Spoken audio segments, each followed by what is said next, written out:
Assalamualaikum warahmatullahi wabarakatuh. Halo teman-teman guru semua, kembali lagi dengan channel Usmonogi. Baiklah, pada kesempatan kali ini saya akan kembali memberikan informasi terkait rekrutmen P3K 2021 yang sebentar lagi pendaftarannya akan dimulai. Baiklah, sebelum pembahasan, seperti biasa bagi teman-teman yang baru menemukan channel ini, jangan lupa tekan tombol subscribe-nya dan aktifkan lonceng notifikasinya. Oke, kita langsung saja ke pembahasan.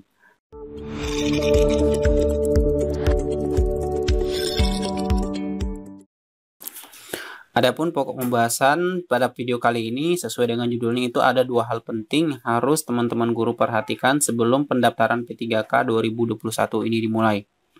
Yang pertama yaitu mengenai linearitas. Linearitas P3K 2021 ini merupakan hal yang sangat penting dalam memilih formasi nantinya. Karena apabila pada saat teman-teman guru tidak memperhatikan linearitas ini ketika mendaftar P3K nantinya, maka bisa jadi teman-teman guru nanti tidak lolos di tahap administrasi atau bahkan tidak lolos ke tahap selanjutnya. Jadi di sini saya mencoba membahas tentang linearitas P3K 2021. Berdasarkan hasil pemaparan dari pihak Kementerian Pendidikan dan Kebudayaan mengenai linearitas ini, bahwa untuk linearitas atau untuk pelamar yang akan mengikuti seleksi P3K 2021 harus memiliki latar belakang S1 atau D4, kemudian harus linear dengan mata pelajaran yang diajarkan. Artinya pendaftaran P3K ini dilihat dari kualifikasi ijazah yang linear dengan formasi yang ada nantinya.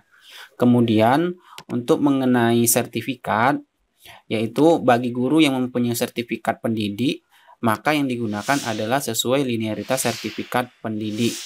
Jadi ada teman-teman guru yang masih bertanya bagaimana kalau seandainya di sekolah saya mengajar mata pelajaran yang tidak sesuai dengan jurusan yang saya miliki, tetapi mata pelajaran yang saya ajarkan itu sudah sertifikasi. Berarti ini adalah jawabannya ya. Jadi pendaftaran itu digunakan adalah sesuai dengan linearitas sertifikat pendidik. Kemudian ada juga teman-teman yang bertanya bagaimana kalau seandainya kita tidak terdaftar Dapodik, apakah bisa ikut seleksi P3K? Ini jelas ya teman-teman sekalian, bahwa yang bisa mengikuti seleksi P3K 2021 yaitu guru-guru atau calon peserta P3K ini sudah masuk di Dapodik atau terdaftar Dapodik per 30 Juni 2020 yang lalu. Jadi bagi teman-teman yang belum terdaftar di Dapodik ini tidak bisa ikut seleksi P3K 2021. Jadi bagi guru-guru yang sudah mengajar namun belum terdaftar Dapodik, segera masuk atau daftarkan diri di Dapodik melalui operator sekolah. Kemudian ada juga yang bertanya, bagaimana dengan guru yang sudah masuk di Dapodik, kemudian sudah verbal ijazah, tapi dia masuk di Dapodik itu di atas bulan Juni 2020. Apakah bisa ikut pendaftaran nantinya? Untuk menjawab pertanyaan teman-teman guru hal ini, saya belum mendapatkan informasi yang akurat untuk hal ini ya.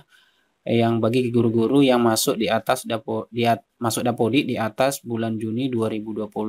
Tetapi coba saja daftarkan diri Bapak Ibu guru pas pendaftaran P3K 2021 ini dimulai. Kita bisa mengetahui bisa tidaknya itu ketika pendaftaran dimulai.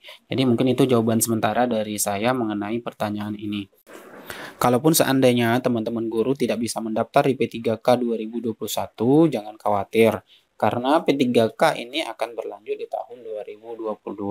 Hikmahnya teman-teman guru memiliki waktu yang lebih banyak untuk mempersiapkan diri sebaik mungkin menghadapi ujian seleksi P3K di tahun 2022 mendatang. Kemudian ada juga teman-teman guru yang bertanya bagaimana kalau seandainya kita belum verbal ijazah, apakah bisa mengikuti seleksi P3K 2021?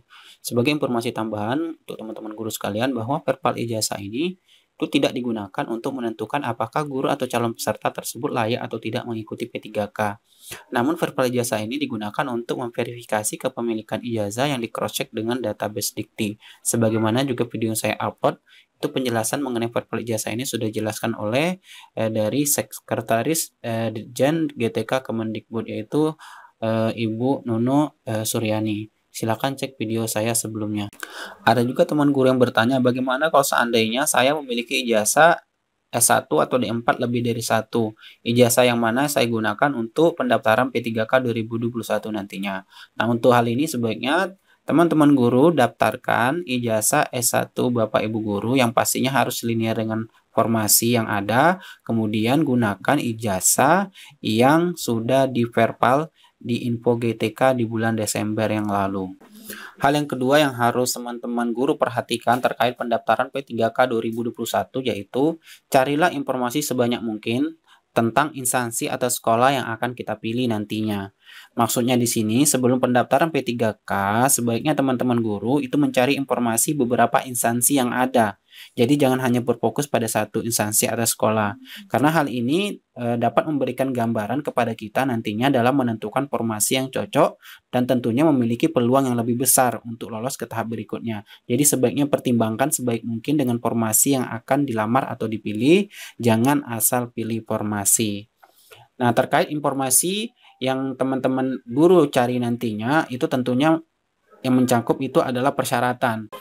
Untuk persyaratan ini, sebaiknya nanti teman-teman guru sekalian baca dengan teliti persyaratan formasi yang akan dipilih. Jangan sampai ada yang terlewat, terutama untuk dokumen yang dibutuhkan. Nah, di sini saya juga menjelaskan dokumen-dokumen apa saja yang dibutuhkan untuk P3K 2001, di mana yang pertama itu adalah kartu keluarga. Di sini kartu keluarga kita harus berfokus pada pastikan NIK dan nomor KK pelamar sesuai dengan data terkini yang ada pada Dinas Kependudukan. Kemudian dokumen yang kedua yaitu scan KTP. Jadi persiapkan dari sekarang, scan KTP maksimal 200 KB, format JPEG atau JPG. Kemudian scan ijazah dan sertifikat pendidik maksimal 500 KB, format filenya itu PDF. Dan kemudian scan transkrip nilai maksimal 500 KB, format filenya itu PDF juga. Dan pas foto latar merah ukuran minimal 120 KB dan maksimal 200 KB, format JPEG atau JPG. Dan persyaratan lain ini menyusul ya, tunggu saja pendaftaran informasi sudah dibuka dan dimana persyaratan lain ini sesuai kebutuhan ditetapkan oleh PPK. Nah, itulah yang terkait dengan persyaratan yang harus teman-teman guru perhatikan ketika pendaftaran P3K 2021 nantinya. Kemudian informasi ini juga mencangkup mengenai jumlah formasi yang dibuka. Jadi di sini maksudnya teman-teman guru itu pilih formasi yang memiliki peluang yang besar. Ya, di sini teman-teman guru harus pandai-pandai memilih formasi dengan peluang yang besar. Artinya, pilihlah instansi sekolah yang jumlah formasinya disediakan itu lebih banyak. Karena hal ini bisa menjadi peluang besar bagi teman-teman guru untuk lolos ke tahap berikutnya. Meskipun nanti mungkin ya banyak pesaing yang ikut karena formasi yang dibuka juga banyak. Tapi ini bisa menjadi motivasi tersendiri agar kita bisa lolos menjadi ASN P3K di tahun 2021 nantinya. Yang menjadi catatan bagi teman-teman guru sekalian, pertimbangkan juga lokasi penempatan sekolah atau instansi yang akan dilamar. Itulah informasi yang dapat saya sampaikan. Semoga informasi ini bermanfaat. Jika ada kekurangan saya dalam menyampaikan informasi, mungkin ada yang salah, silakan teman-teman guru tambahkan dan koreksi di kolom komentar video ini. Sekian dari Semonogi. Wassalamualaikum warahmatullahi wabarakatuh.